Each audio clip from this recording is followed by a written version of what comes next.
Hello, everyone. Happy Monday. Welcome to this weekly live stream. I am Jessica Rhodes, founder of Interview Connections, and I am going to be talking in today's live training all about how to get more coaching clients by getting on podcasts. So, this is actually a question that just came in today from one of our clients, and it's something that most people have a goal to achieve when they come to us for a consultation call and say, I want to get on podcasts.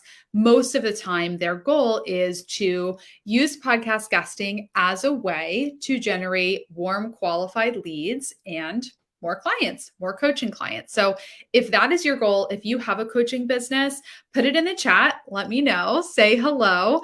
Let me know what kind of business that you have. If you are a coach, what type of coach? Who is your ideal client? Let's get it in the chat. So, first things first, if you are new to the Interview Connections community, just a really quick introduction. I'm the founder. My name is Jessica Rhodes. I founded Interview Connections in 2013. So, we've been going for 9 years, booking podcast interviews for entrepreneurs as a way for them to grow their network, build their audience, gain more visibility, and find clients more easily. Because when you're a service provider, whether you have an agency or you're a coach working with clients directly, you're oftentimes really busy working with clients and running your business. So visibility often takes a backseat.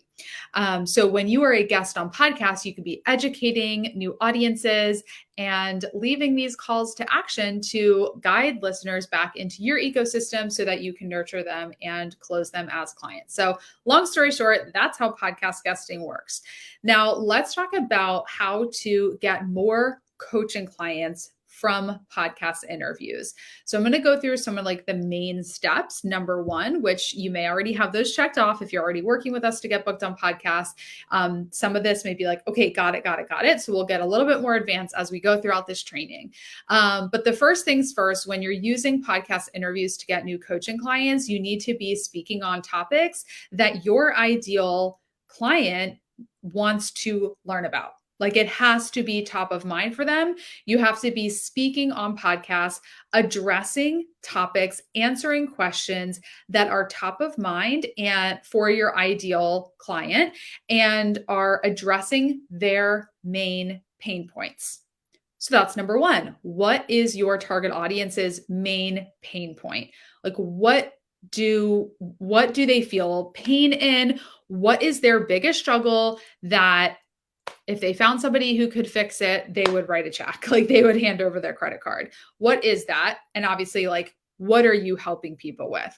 So you have to have that ultimate clarity on what is the main pain point that your target audience needs help solving, and make sure that your podcast interviews are addressing that main pain point. Because let's say, for example, you're out on podcasts talking about all types of things and you're having great interviews, but the topics that you're being interviewed on are not connecting the dots. Like they're not hitting the nail on the head when it comes to what your target audience needs help solving right now. There's going to be a disconnect. So number one is just making sure that your interview topics and what you're being interviewed about is addressing the pain points that your ideal clients have.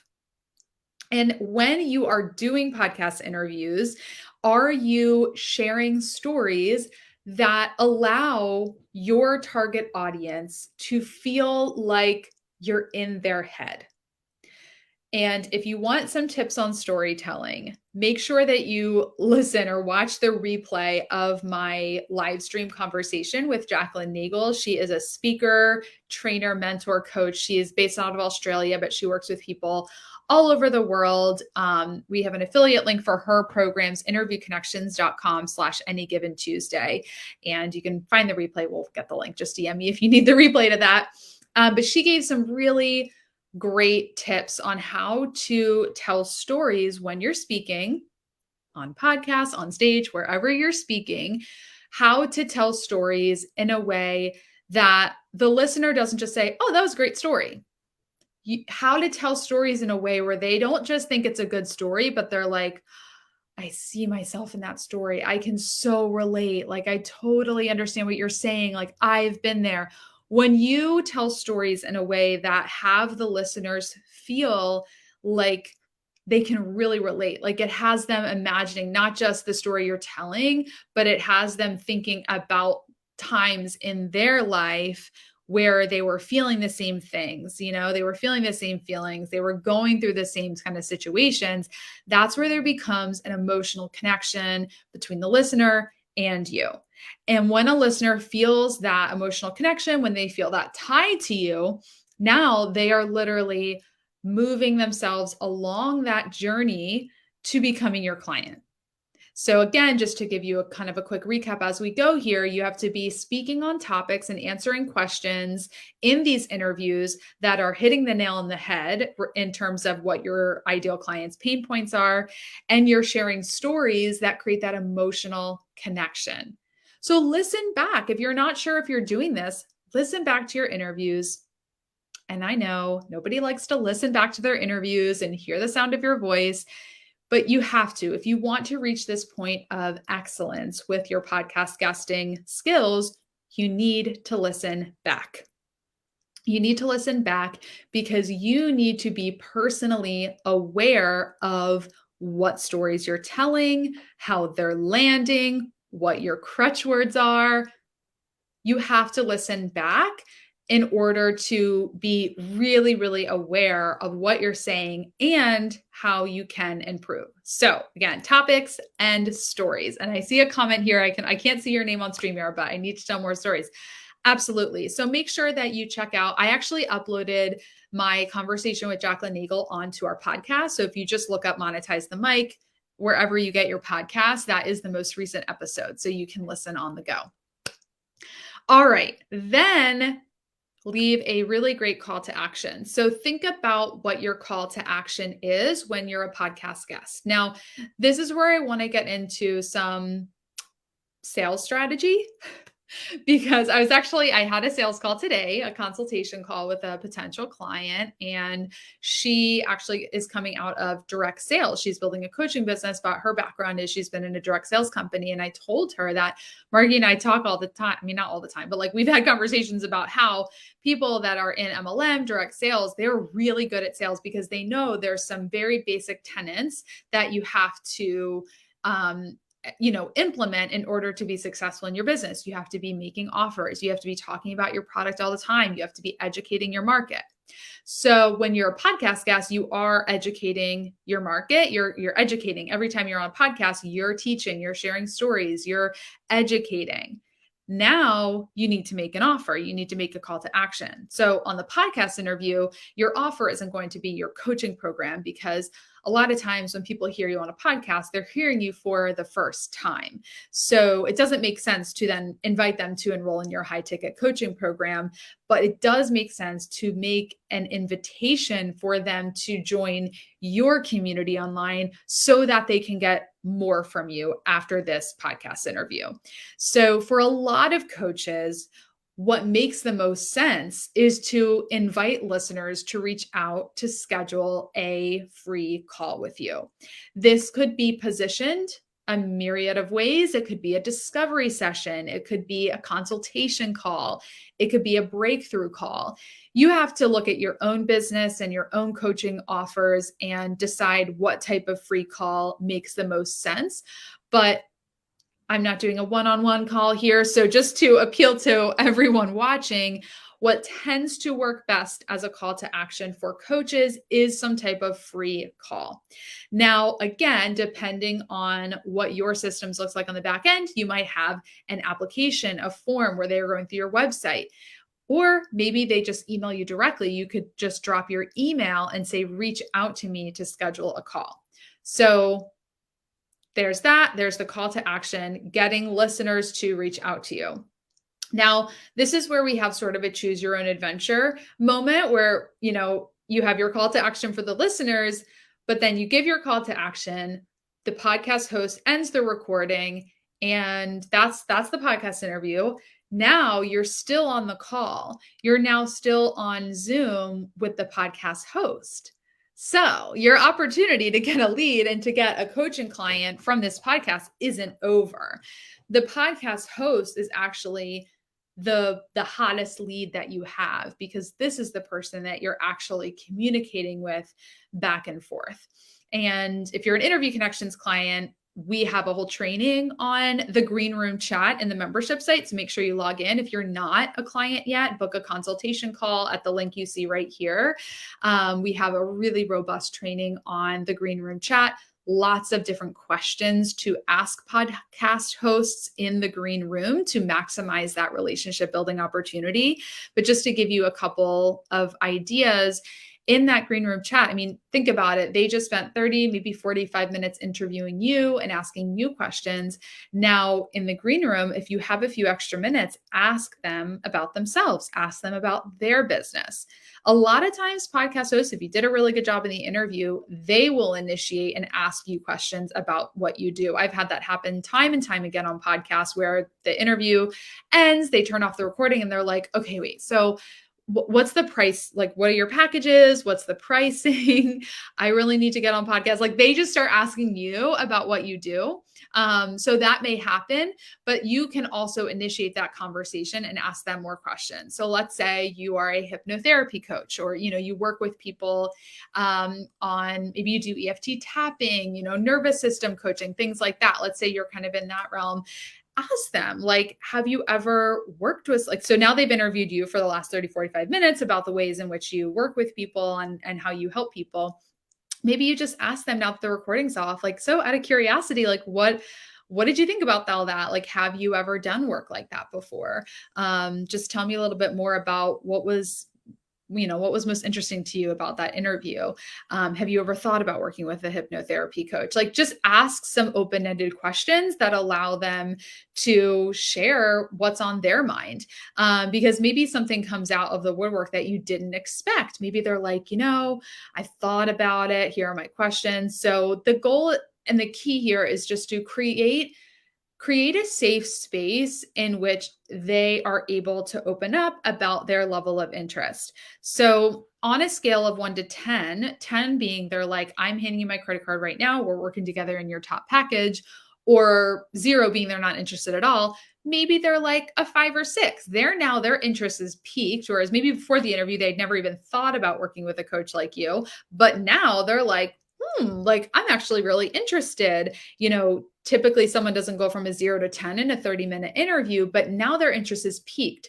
So it's peaked enough to go one or two ways, go back down to 0 after the interview because they're interested, but now they're not thinking about it anymore, or up to a 10. So what are those, like, what type of information do they need to learn in order to continue increasing on that scale of 1 to 10. So if they're at like a 5 or 6 out of 10 in terms of their interest and readiness to make an investment in this type of coaching, what would it take to get them up to a 7? What would it take to get them up to an 8? So just to give you some more context here, if we're talking to somebody, like, sometimes we'll have people message us on LinkedIn and they're like, oh, I see that you do podcast guesting. I've been thinking about this.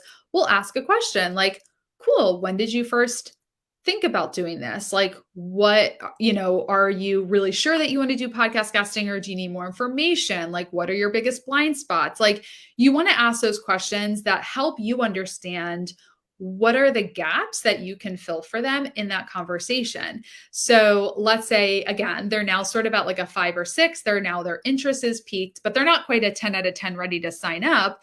What would be a resource that you could offer that podcast host that continues to guide them on that journey to working with you, or, to becoming your best referral partner or something like that? So think about what are those resources that you have in your back pocket that you could offer people. Like, maybe you have a training that you do for your clients, but you say, I have this training and resource. I don't actually post it on my website, but I'll send it to you directly because I think it's exactly what you need to help you really understand if this type of coaching investment would be a great fit for you. So people feel really special and really seen and heard when you offer them a resource that is especially like for them, like not just a, catch-all, like lead magnet or something. But when you really try to learn about them as best as possible, and then you think about a resource that would help them personally, and then you send it to them. And then so that's like the call to action, and then the ending conversation with the podcast host, and then it's about staying in touch with them. So when you're a podcast guest, the thing you have to remember is that these hosts are interviewing a lot of people. If they have a weekly podcast, they're probably doing, I don't know, 6 to 8 interviews per month, maybe more if they're batching. So they're interviewing a lot of people, and it's important. And most of these guests, they're not doing everything we're talking about today. Like, they're just going through, they're winging it, they're doing interviews, but they're not actually following really intentional steps to monetize the mic. Hashtag monetize the mic. So you will truly stand out if you do these basic things. So you really make the most of that conversation. You get to know them. You really make them feel seen and heard, because you're working on really seeing and hearing them. The key to selling is to truly see people and hear them, and offer them what you do if it's in the highest and best good for them in their life. That's it. Like, it really doesn't take like pushing or tactics. Like, if you are fully present and connected with the people you're talking to, and what you offer is truly the highest and best good for them, then it's a natural sale. But you have to just be present with people and really get to know them. So you've really gotten to know them, you're having that great conversation, then you have to follow up. Because most people don't buy like right away. They really need you to keep the possibility alive. Possibility dies in time. They might have gone up to that 5 or 6, maybe even 7 out of 10 interest in working with you. As soon as they hang up on that call, they're now off to other things. So it's your job, it's your responsibility to maintain that connection, to like, think about it like if you're building a campfire and you get like the first couple flames going, if you don't tend to it and you don't keep putting kindling in, you don't keep blowing on it, like, it's going to die out. And I think of leads from podcasts the same way. If you don't keep tending to them, and if you don't keep your attention on them, they will die out and they'll go away. And so you really want to have a good follow-up process in place. So, I know as a client of my own business, I've got a great little booking sheet, a shared spreadsheet with my booking team, where I can see all the hosts that are interviewing me. So a simple way to do this is to have a set time in your calendar every couple of weeks, once a month, where you're maintaining your connection and relationship with the podcast hosts that are interviewing you. You're making sure you're connected with them on social media platforms.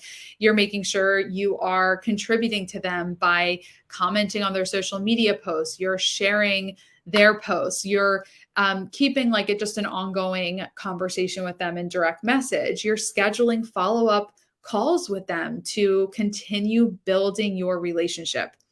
Really great coaching clients are people who typically have been building a relationship with you, and you've been building a relationship with them. Like, I think about the clients that Margie and I coach, and we've got this amazing mastermind program. And all of our clients are people, we don't have any clients that signed up for the mastermind that like just came out of nowhere and they just signed up. Like, these are people that have been working with us for a while. We've got really great relationship with them.